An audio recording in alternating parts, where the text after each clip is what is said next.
Hi guys, my name is Chris. Today I'm going to share with you 4 tips on how you can photograph your children during this lockdown with nothing but a flash.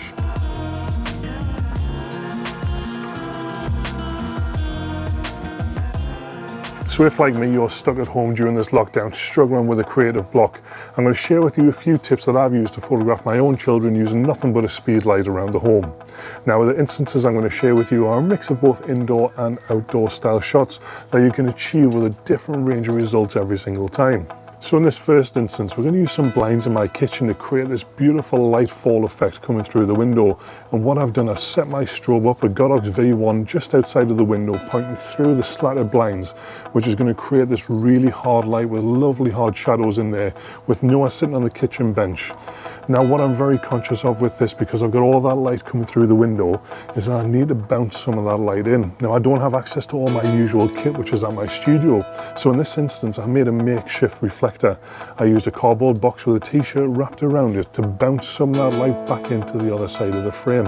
I shot this in 2 different formats using both high-speed sync and standard sync speeds. In standard sync, I shot with an aperture of 6.3 and a shutter speed of 1/200th of a second and ISO 100. In high-speed sync, I shot it at 1.8 at 2,000th of a second.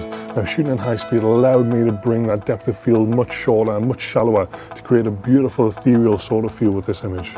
Now, if you don't have blinds like this, think of all the different shapes you have around your home, whether it's a louver door, whether it's using a pot or a pan, something that can cast shape and cast shadows on your subject.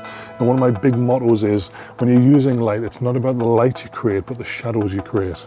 Now, in this next set, I'm going to show you how to create a beautiful golden hour sunlight using just a speed light and a couple of CTO gels. Now, you can pick cheap gels up at Amazon for next to nothing for your speed light. Now, I'm talking £2 or £3, very cheap. So what I've done in this instance is expose for the ambient light so that Noah's face is perfectly exposed in the front, and then I've added that CTO gel in the back with the flash high up, mimicking a golden hour sun, and that's casting this beautiful orange tone across the image. And a quick warm up in post-production makes that whole image warmer and makes it look a lot more settled in its setting. Now, again, in this instance, I shot this at high-speed sync, and I shot it with the leading line in the frame. And what this allowed me to do, because I opened the gate behind where Noah was sitting, was to let that image go to infinity. So we got this beautiful blur in the background, and that sun coming into the frame allowed for a perfect tone of that image. Now, in this next shot, we're going to create a dappled light effect using a tree in my garden. Now, we're cheating a little bit on this one because we're using the sun as a second light, and it's providing this beautiful halo light around Noah. And again, in this instance, I expose him for the ambient, make sure we get that beautiful light without blowing it out too much, and then bringing the speed light into the front, shooting through the leaves, which gives this beautiful dappled effect. Now, because the wind's blowing a slight bit in the garden, we get a different feel for every frame we shoot. So it's one of those techniques where you can get so many different shots without having to change anything in the frame. Now, again, think about the different shapes and texture you have, whether it's slats of a gate, whether it is using a netting or something else to shoot through that can create and cast shadows on your subject. And especially when you can use the sun as a free second light, it's an extra bonus for your frame. Now, again, in this instance, I'm utilizing high-speed sync because I'm shooting in quite a busy part of my garden with fences and trees and plants all around that sort of thing. And I wanted to create that isolation, so bringing my aperture down to f2 and a shutter speed of 3200th of a second allowed me to separate Noah from the rest of the surroundings to really pick him out in the frame. Now, in this next effect, which is probably my favorite effect from the stuff we shot last week, is using this flash as a backlight. Now, what I've done, I've brought the ambient light down as far as possible, again using high-speed sync, shooting at 8,000th of a second, with an aperture of 1.8. That's allowed me to kill all that ambient light, so the only light I see in the frame is what comes from the flash. Now, I've placed my flash directly behind Noah, and I'm making sure his body shields the camera from the flash so I don't get a big burst of light into the frame.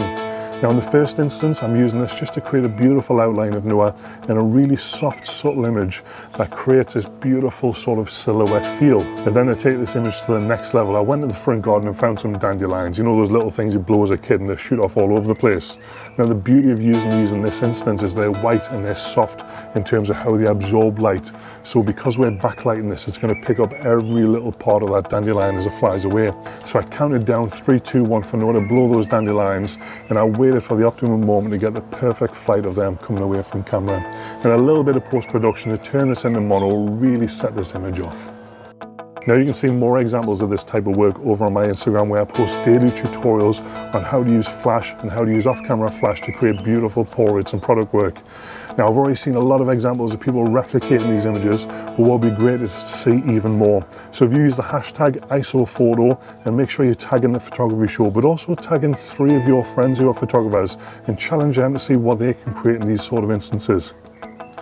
My name is Chris Orr, thank you so much for watching. Please stay safe.